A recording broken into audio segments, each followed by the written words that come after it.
Guys, এখন আমি পড়ছিলাম, আমি একটা জিনিস নোটিস করলাম। ফার্স্ট অফ অল, পড়াশোনার টেস্ট পেপার এটা ছেলেদেরকে দেওয়া উচিতই হয়নি, কারণ কন্যাশ্রী লেখা আছে। আমার ইগো আউট হয়ে গেল।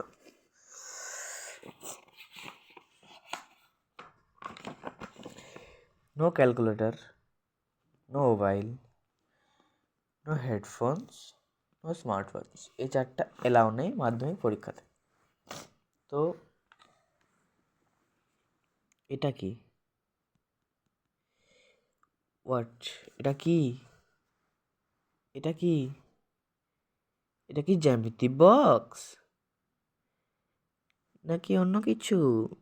ওই, এটা কি জ্যামিতি বক্স? এটা কি? এটা তো मोबाइल। ये सारे मिलके हमको पागल बना रहे। এটা কি? যখন এলাও নেই, ওয়েট, যখন এলাও নেই তো ফ্রন্ট পেজেই তো দিয়া আছে। উফ, দিদি জবাব চায়।